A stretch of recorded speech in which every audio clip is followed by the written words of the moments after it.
오늘 말씀은 시편 35편 19절에서 28절까지의 말씀입니다.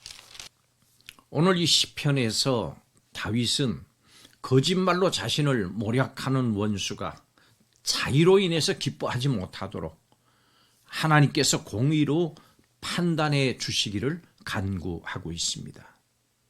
또한 악한 그들이 수치와 욕을 당해서 자신들의 소원을 성취했다고 말하지 못하게 하기를 구하고 있습니다. 다윗은 주님의 의를 말하면서 종일 하나님을 찬송합니다. 우리는 신앙생활을 하면서 때로 하나님께 불평을 늘어놓거나 또 하나님의 일하심에 대한 의문을 품을 때가 있습니다. 특히 왜 악한 사람들이 더 잘 살고 하나님을 믿는 사람들이 더 어렵게 사는 걸까? 왜 하나님은 악한 사람들이 떵떵거리면서 사는 것을 가만히 보고만 계실까? 이런 의문을 다들 품어봤을 겁니다. 이런 의문이 들 때 우리는 하나님께 어떻게 기도해야 할까요? 오늘 말씀을 통해서 함께 살펴보겠습니다. 첫째로 주님께 모든 것을 의탁하는 기도를 드려야 합니다. 우리의 악한 본성에는 받은 만큼 아니 그 이상으로 갚아주려고 하는 마음이 있습니다. 누군가에게 해를 입으면 배로 갚아줘야 직성이 풀립니다. 아무리 작은 것이라도 손해를 입으면 보상을 청구를 해서 받아내야 하는 것이 우리가 사는 이 세상의 모습입니다. 어떻게 보면 이것이 당연한 순리 같기도 합니다. 특히 아무 이유도 없이 남에게 어려움을 당하면 어떻게 해서든지 자신의 결백을 증명을 하면서 그 사람에게 응당한 보복을 가하는 그것이 정의로 여겨지기도 합니다. 그런데 다윗은 그야말로 이렇게 원통하고 답답한 상황, 절박하고 위험한 상황에서 하나님을 향해서 부르짖고 있습니다. 다윗은 자기를 죽이려는 사울 왕을 죽일 수 있는 기회를 2번이나 가졌습니다. 그렇지만 그는 사울 왕에게 단 한 번도 공격적인 자세를 취하지 않았습니다. 그 어떤 저주의 말도 내뱉지 않았습니다. 다른 대적들을 향해서도 마찬가지입니다. 다윗은 모든 것을 하나님께만 쏟아냈습니다.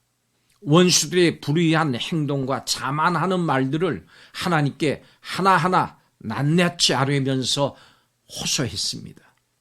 부당하게 자신을 공격하는 자들이 목적한 그 목적을 이루지 못하게 해달라고 하나님께 부르짖었습니다.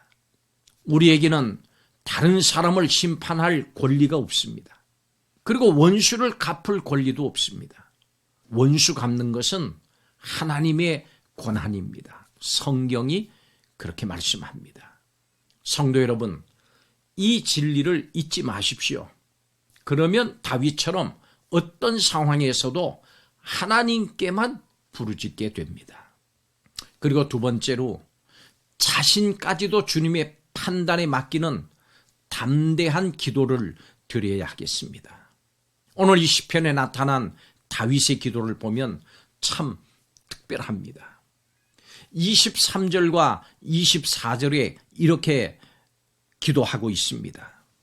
나의 하나님, 나의 주여, 떨치고 깨셔서 나를 공판하시며 나의 송사를 다스리소서. 여호와 나의 하나님이여, 주의 공의대로 나를 판단하사 그들이 나로 말미암아 기뻐하지 못하게 하소서. 이렇게 기도하고 있습니다. 다윗은 악한 자들을 벌하시고 의로운 자를 구원하시는 하나님의 공의로운 판단에 자신까지 맡기고 있습니다. 이것은 자신을 주님께 완전히 맡기는 동시에 주님 앞에 자신의 삶을 온전히 내려놓는 것입니다. 그렇기 때문에 주님의 보호와 인도하심에 대한 확신이 없이는 불가능한 기도입니다. 마치 법정에서 자신을 변호하는 변호사를 믿는 의뢰인처럼 모든 것을 주님께 맡기고 그저 주님의 처분만을 기다리는 겁니다. 더 나아가서 자신의 앞날까지 주님께 온전히 맡기고 그 주님을 의지하는 겁니다. 비록 현재 우리의 삶에 악한 사랑과 악한 권세로 인해서 어려움이 있다고 하더라도 주님의 공의로운 판단을 믿고 우리의 삶의 운명 전체를 주님의 손에 온전히 맡기는 것이 이것이 바로 성도의 바른 기도입니다. 그리고 마지막 세 번째로 의로운 삶으로 기도드려야 하겠습니다.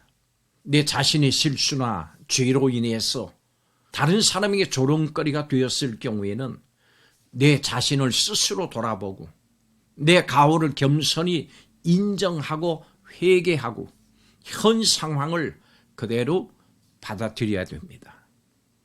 그리고 나서 다시 일어나서 하나님이 원하시는 길로 가야 합니다.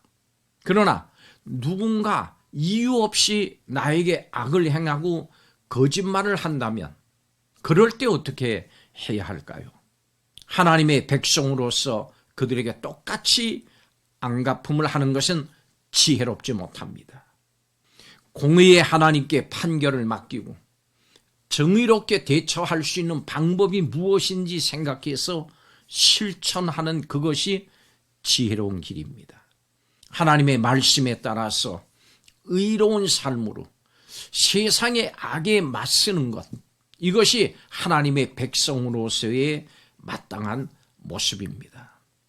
하나님의 공의로우심, 이것에 대한 신뢰가 없다면 다윗처럼 기도한다고 하는 것은 불가능합니다.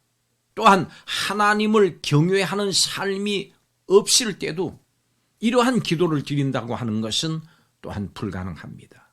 즉 공의로우신 하나님 앞에 담대히 설 수 있는 삶, 하나님을 경외하는 삶, 하나님의 백성으로서의 의롭고 신실한 삶을 살아야 이 모든 것들을 하나님께 온전히 맡기는 기도가 가능한 겁니다.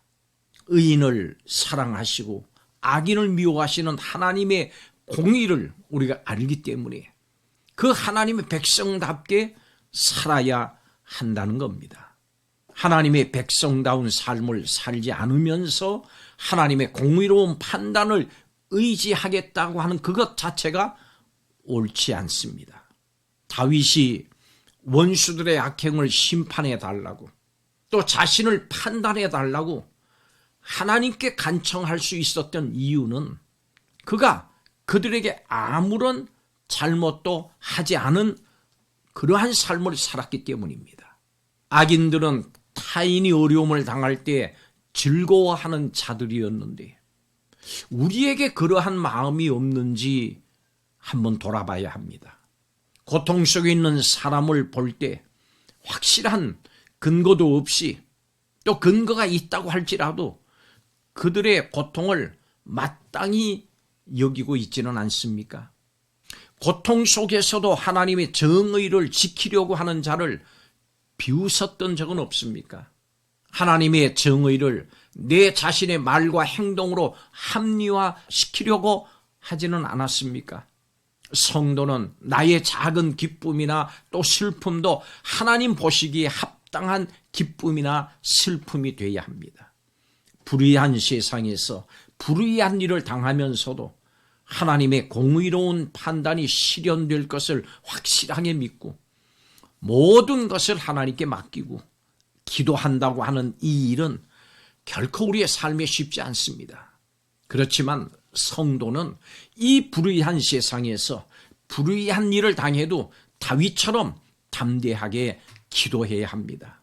어떤 상황에서도 하나님께 모든 것을 맡기고 믿음으로 기도하십시오. 그러면 결국 우리 삶은 주님을 찬송하는 삶으로 변할 겁니다. 우리 모두의 삶이 찬송의 삶이 될 수 있으면 좋겠습니다. 삶이 기도에서 찬송으로 바꿔지는 역사가 주님의 이름으로 나타나기를 축원합니다. 기도하겠습니다. 악인의 기쁨은 잠시일 뿐, 악인들에게는 결코 심판이 임박했음을 잊지 않게 하여 주옵소서. 그들의 형통과 그들의 자랑을 부러워하지 않게 하시고 공의로우신 하나님께 기도함으로 소망을 찾게 하여 주옵소서. 기도를 통해서 우리의 수치와 모욕을 기쁨과 평강으로 바꾸실 하나님의 위대하심을 찬양하게 하여 주옵소서. 우리의 삶을 기도를 통해서 찬양의 삶으로 바꾸어 주시는 예수님의 이름으로 기도하옵나이다. 아멘.